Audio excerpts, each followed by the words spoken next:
emosi yang saya sering rasakan akhir-akhir ini itu adalah emosi takut, kemudian kecewa, lalu juga marah, sedih, dan menangis.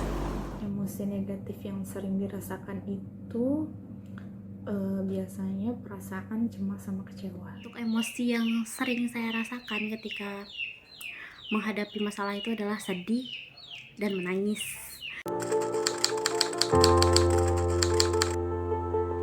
Yang saya lakukan biasanya saat merasakan emosi-emosi negatif tersebut, biasanya saya hanya bisa diam,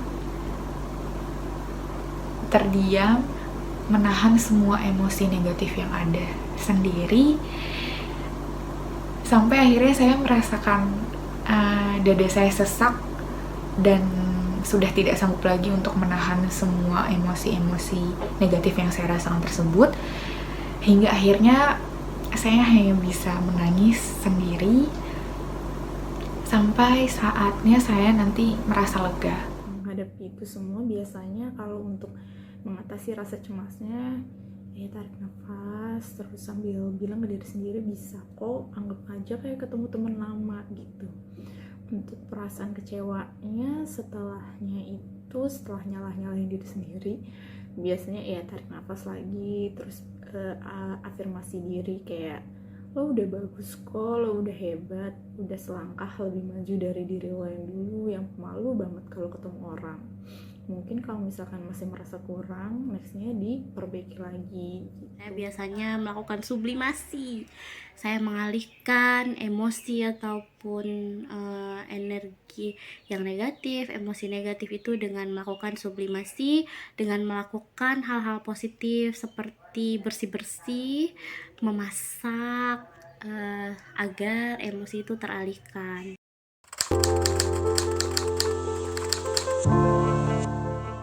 Meredakan emosi-emosi negatif itu biasanya yang paling ampuh itu jajan sih. Kayak misalkan hari itu lagi pengen chat time sama cowok, itu harus langsung diturutin. Itu ampuh banget sih untuk ngeredain emosi negatif itu. Sama kalau kan suka idol K-pop, nah nontonin musik video mereka, stage performance mereka, variety show mereka yang lucu-lucu, itu ampuh banget ngeredain emosi-emosi negatif. Cara-cara yang saya lakukan biasanya untuk meredam atau meredakan emosi-emosi negatif yang saya rasakan, itu biasanya saya menangis, kemudian saya mengeluarkan semua perasaan yang sudah saya pendam dengan melakukan pernafasan, relaksasi, mengatur pernafasan saya. Jadi ketika saya menarik nafas, saya ingin mengeluarkan semua emosi negatif, perasaan tidak enak ini, tidak menyenangkan atau perasaan menyakitkan ini. Lalu ketika saya menghembuskannya, itu semua perasaannya keluar, jadi agak sedikit lega. Kemudian saya juga biasanya berusaha untuk melembutkan dan menyayangi atau mengelus bagian fisik yang saya rasakan sensasi-sensasi rasa sakitnya. Selain saya merasakan dada saya yang sesak atau hati saya yang sakit, saya merasakan rasa sakitnya itu berjalan di telapak jari saya, di telapak tangan saya, dan di jari-jari saya. Jadi saya berusaha untuk melembutkannya, saya mengeluskan rasa sakit yang saya rasakan di telapak tangan dan di jari-jari saya ini. Kemudian saya menyayanginya dan saya sambil berkata, "Gak apa-apa ya," seperti itu. Dengan cara menenangkan diri, terus saya me time. Lalu biasanya kegiatan yang saya lakukan adalah kegiatan yang bisa membuat saya senang, seperti memasak, menulis, dan membaca. Maka dengan melakukan itu, saya dapat mengurangi intensitas sedih dan menangis tersebut, dan juga dapat mengurangi overthinking. Setiap individu memiliki cara yang berbeda dalam meredakan emosi. Pada video ini akan dibahas cara meredakan emosi dengan teknik melepaskan. Melepaskan adalah suatu kata yang maknanya sama dengan letting go dan release dalam bahasa Inggris. Dua kata dalam bahasa Inggris ini tentu tidak asing bagi sebagian orang karena ada beberapa lagu populer berbahasa Inggris yang menggunakan kata-kata ini. Namun, bagi sebagian orang lainnya, barangkali ini merupakan kata-kata asing yang kurang dipahami maknanya. Oleh karena itu, sebelum sampai pada pembahasan melepaskan secara praktis, pada bagian ini akan dibahas secara teoritis. Cara memperlakukan perasaan.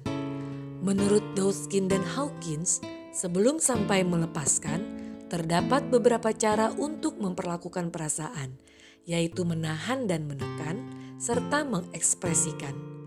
Namun, Hawkins menambahkan yaitu melarikan diri.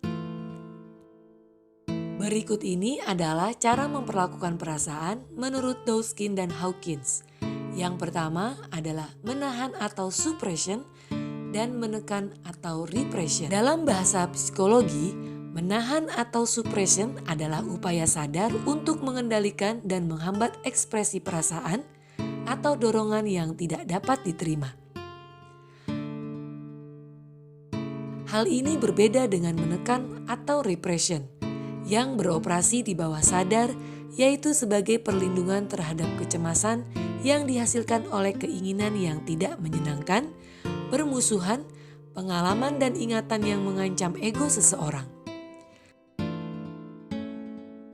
Menurut Hawkins, menahan dan menekan adalah cara paling umum di mana kita menekan perasaan dan tidak menghiraukannya lagi. Kita tidak ingin diganggu oleh perasaan-perasaan tertentu, selain itu kita juga tidak tahu apa yang harus dilakukan dengan perasaan-perasaan tersebut. Kita bisa menderita karena keberadaan perasaan-perasaan tersebut dan berusaha agar kita tetap berfungsi dengan baik dalam hubungan sosial. Perasaan yang ditahan atau ditekan dalam diri kita mungkin berasal dari kebiasaan sosial dan budaya serta pola asuh di dalam keluarga. Apa dampaknya jika seseorang lebih banyak menggunakan cara menahan dan menekan perasaannya? Perasaan yang ditekan atau repression secara psikologis dapat dirasakan sebagai lekas marah dan perubahan suasana hati. Sementara secara fisik dapat berakibat ketegangan pada otot leher dan punggung, sakit kepala, kram, gangguan menstruasi, kolitis atau peradangan pada usus besar, gangguan pencernaan, insomnia, hipertensi, alergi, dan kondisi somatik lainnya. Denial atau penyangkalan ataupun penolakan muncul dari konsep Sigmund Freud yang berangkat dari putrinya Anna Freud yang mengembangkan gagasan mekanisme pertahanan diri dari pikiran dan perasaan cemas. Penyangkalan dapat berupa penolakan untuk mengakui kenyataan akan penyakit mematikan, masalah keuangan, kecanduan, atau perselingkuhan pasangan. Penyangkalan adalah proses bawah sadar yang berfungsi untuk menyelesaikan konflik emosional atau mengurangi kecemasan. Misalnya seorang karyawati, sebut saja Anita, sedang terlibat dalam percakapan dengan beberapa rekan kerjanya. Masalah yang sedang hangat dibicarakan adalah tentang perbuatan pemimpin Anita yang kedapatan melakukan manipulasi dengan melakukan markup. Bagi Anita, perbincangan ini cukup membahayakan dirinya. Bisa jadi akan ada hubungan kurang harmonis antara Anita dan pimpinannya jika diketahui Anita ikut menilai perbuatan pimpinannya. Anita jadi banyak memikirkan tentang apa jadinya dengan perasaan yang akan dialaminya jika pimpinannya tersebut memarahinya, karena dengan demikian ia ikut menuduhnya melakukan manipulasi. Padahal selama ini Anita dikenal sangat loyal terhadap pimpinannya tersebut. Untuk itu Anita mencoba untuk menyangkal secara kognitif dengan mengatakan bahwa pimpinan saya adalah orang baik dan tidak mungkin melakukan manipulasi. Anita juga seringkali menimpali pembicaraan rekan kerjanya jika ada pembicaraan negatif tentang pimpinannya dengan mengatakan banyak hal tentang kebaikan pimpinannya tersebut. Proyeksi. Dalam teori psikoanalisis dan psikodinamika, proyeksi adalah proses di mana seseorang mengaitkan karakteristik, pengaruh, dan impuls positif atau negatifnya sendiri kepada orang atau kelompok lain. Hal ini seringkali merupakan mekanisme pertahanan di mana impuls, penyebab stres, gagasan, afeksi atau tanggung jawab yang tidak menyenangkan atau tidak dapat diterima lalu dilemparkan kepada orang lain. Sebagai contoh, mekanisme pertahanan proyeksi memungkinkan seseorang yang berkonflik dalam mengekspresikan kemarahan lalu mengubah dari "aku membencinya" menjadi "dia membenciku". Pola pertahanan seperti itu sering digunakan untuk membenarkan prasangka atau menghindari tanggung jawab. Dalam kasus yang lebih parah, pola pertahanan ini dapat berkembang menjadi delusi paranoid di mana misalnya seseorang yang menyalahkan orang lain atas masalah yang dialaminya dapat meyakini bahwa orang lain tersebut bersekongkol untuk memusuhinya atau melawannya. Mengekspresikan atau expression. Secara psikologis, ekspresi emosional adalah wujud lahiriah yang terlihat dari keadaan psikis tertentu yang tidak terlihat. Misalnya, suara bernada tinggi adalah tanda gairah, pipi memerah adalah tanda rasa malu, dan sebagainya.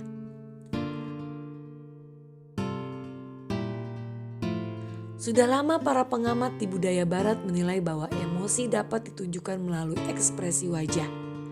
Ekman dan Friesen dan Ellsworth menemukan bahwa setiap peneliti telah mendapatkan bukti keberadaan 6 emosi dasar, yaitu kebahagiaan, kejutan, ketakutan, kesedihan, kemarahan, dan jijik. Melarikan diri atau escaping. Melarikan diri adalah menghindari perasaan dengan cara pengalihan atau kecenderungan untuk melarikan diri dari dunia nyata menuju kesenangan atau hanya di alam fantasi. Melarikan diri ini dapat mencerminkan dorongan yang berkala, normal, dan umum. Lamunan adalah bentuk pelarian yang tidak berbahaya.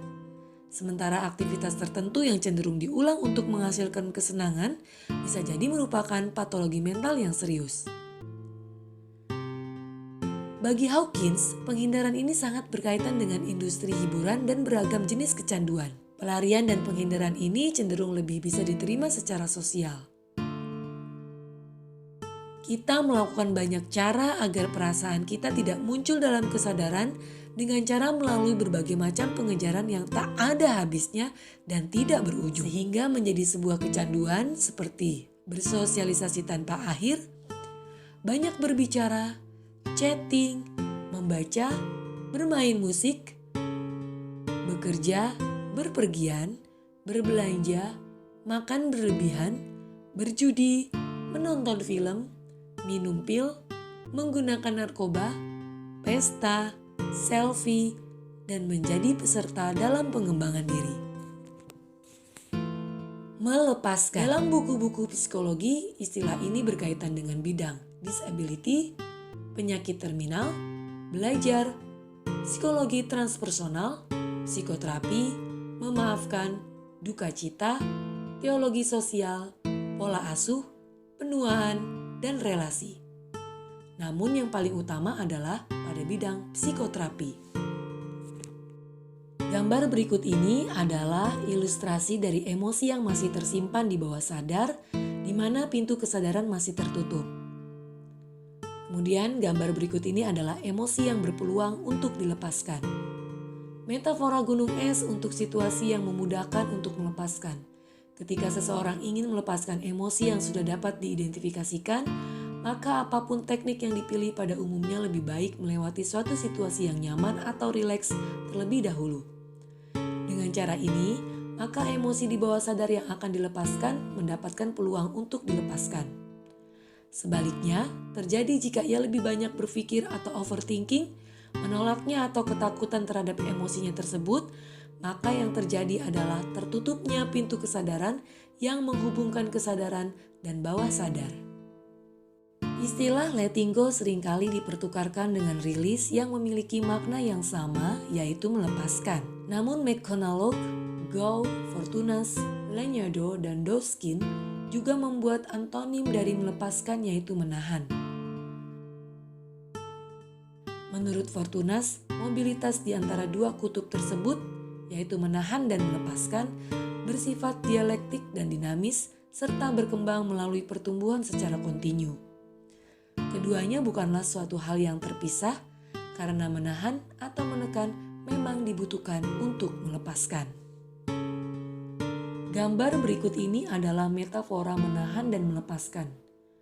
Ketika pemain baseball akan melepaskan atau melempar bola, maka tahap awalnya adalah dengan menahan atau menggenggam bola tersebut secara kuat untuk mendapatkan lemparan yang maksimal.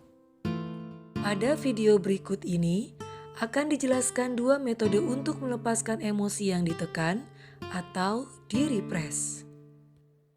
Cara melepaskan emosi dan perasaan dengan Hawkins Method. Letting go atau melepaskan adalah cara bagi seseorang untuk melepaskan emosi dan perasaan yang ditekan atau direpress. Ada beberapa cara untuk memperlakukan emosi dan perasaan, yaitu menekan atau repress, melarikan diri atau escape, mengekspresikan atau express, dan melepaskan atau letting go. Teknik untuk letting go atau melepaskan telah ditemukan oleh Lester Levinson dan dikembangkan oleh muridnya Hal Doskin. Pada tahun 1952, di usia 42 tahun, Lester, seorang fisikawan dan pengusaha sukses, berada di puncak kesuksesan duniawi.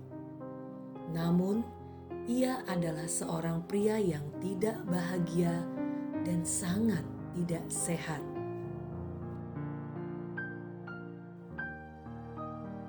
Lester adalah orang yang menyukai tantangan. Dia memutuskan untuk kembali ke laboratorium pribadinya dan menemukan jawaban.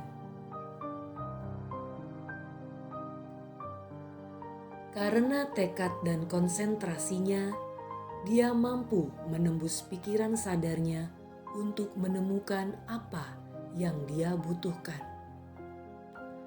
Apa yang dia temukan adalah alat utama untuk pertumbuhan pribadi, sebuah cara untuk melepaskan semua keterbatasan batin. Dia sangat senang dengan penemuannya, sehingga dia menggunakannya secara intensif selama 3 bulan. Pada akhir periode tersebut, tubuhnya menjadi sehat kembali. Lester sangat percaya bahwa pertumbuhan pribadi tidak bergantung pada sumber eksternal apapun, termasuk guru, dan dia tidak ingin menjadi guru siapapun. Namun, karena perasaan orang-orang di sekitarnya yang merasa terangkat, terlepas dari protes dan upayanya untuk mencegah hal itu terjadi, banyak murid Lester yang bersikeras untuk melihatnya sebagai guru. Pada tahun 1973, Lester mengembangkan teknik-tekniknya bagi pertumbuhan pribadi menjadi sebuah sistem individual yang sekarang disebut Sedona Method. Untuk melepaskan emosi dan perasaan, Sedona Method menggunakan beberapa pertanyaan yang dijawab sendiri. 5 pertanyaan Sedona Method itu adalah: apa yang saya rasakan saat ini? Dapatkah saya sepenuhnya mengalami perasaan ini sekarang? Bisakah saya melepaskannya? Apakah saya bersedia melepaskannya? Kapan? Sedona Method tampaknya amat sederhana, sehingga bagi beberapa orang, terutama bagi individu yang memiliki gaya belajar digital yang banyak menggunakan otak kiri untuk berpikir. Beberapa tahun berikutnya, tepatnya tahun 2013, David R. Hawkins telah menerbitkan sebuah buku yang berjudul Letting Go: The Pathway of Surrender. Tampaknya buku Hawkins ini menjadi pelengkap Sedona Method yang sudah populer sebelumnya. Hawkins Method. Dalam buku Letting Go: The Pathway of Surrender, Hawkins tidak secara lugas memberikan instruksi untuk melepaskan. Setelah dikaji secara mendalam, dapat dikembangkan instruksi untuk melepaskan emosi dan perasaan berdasarkan buku ini. Hasilnya dapat melengkapi Sedona Method, terutama bagi pembelajar yang memiliki gaya belajar digital. Berikut ini adalah instruksinya. Anda bisa memilih salah satu perasaan yang akan Anda lepaskan. Sekarang Anda dapat duduk di kursi atau di lantai.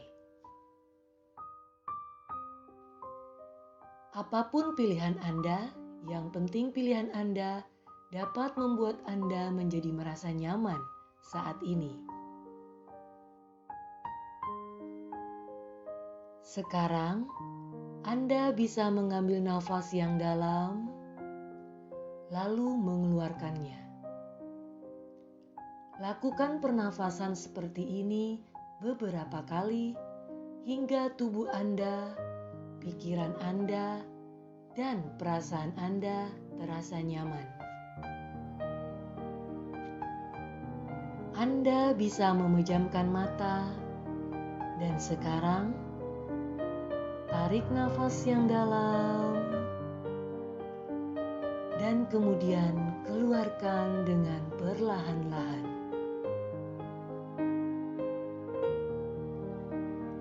Dengan kesadaran penuh, fokuskan pada suatu perasaan Anda. Biarkan perasaan itu hadir. Biarkan perasaan itu ada di sana. Tetaplah bersama dengan perasaan itu dan milikilah perasaan itu. Biarkan perasaan itu berjalan dengan sendirinya. Anda tidak perlu untuk mengubahnya, memodifikasinya, atau membuatnya menjadi berbeda. Anda tidak perlu menilai atau menghakimi perasaan itu. Anda tidak perlu menahannya, mengutuknya, atau menasehatinya. Jika Anda memiliki semua itu, maka lepaskanlah keinginan untuk memodifikasinya. Lepaskanlah keinginan untuk mengubahnya. Lepaskan pula keinginan untuk tetap menahannya. Jika Anda memiliki rasa takut dan rasa bersalah karena memiliki perasaan itu, maka lepaskan rasa takut atau rasa bersalah yang Anda miliki tentang perasaan itu Sekarang, Anda mulai memasuki ke dalam perasaan itu lagi. Dan dengan kesadaran penuh, fokuskan pada perasaan itu. Biarkan perasaan itu hadir. Biarkan perasaan itu ada di sana. Tetaplah bersama dengan perasaan itu dan milikilah perasaan itu. Sekarang, abaikan semua pikiran hadir.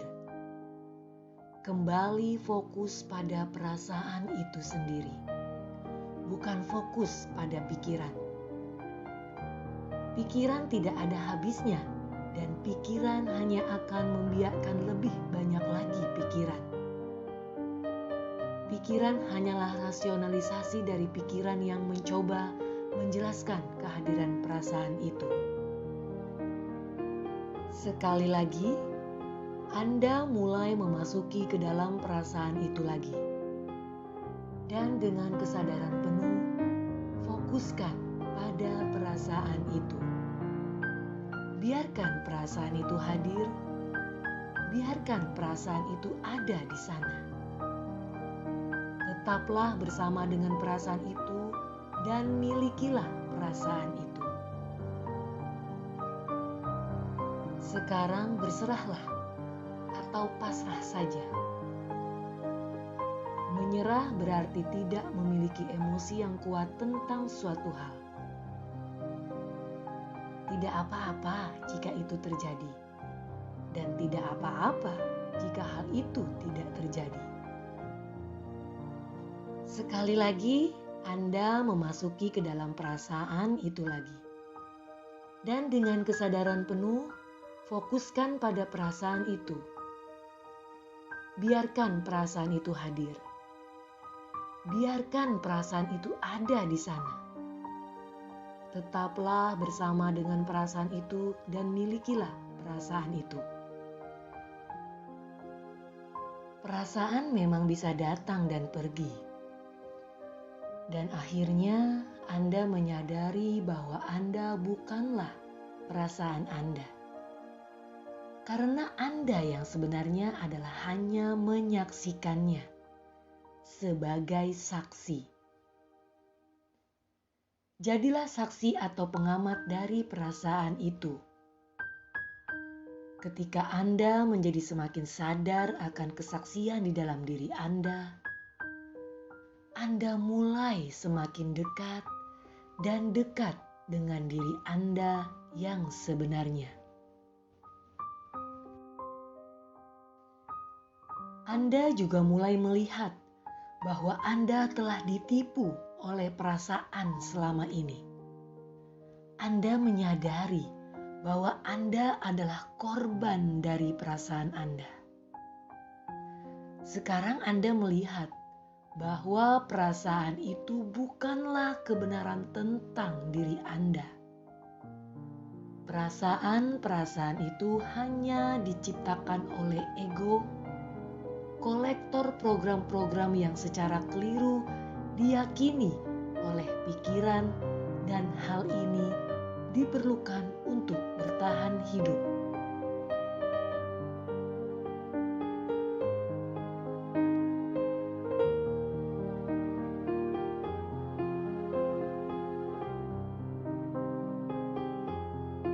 Sekarang, Anda menyadari bahwa Anda berada di ruangan ini. Dan jika Anda sudah siap, Anda bisa membuka mata.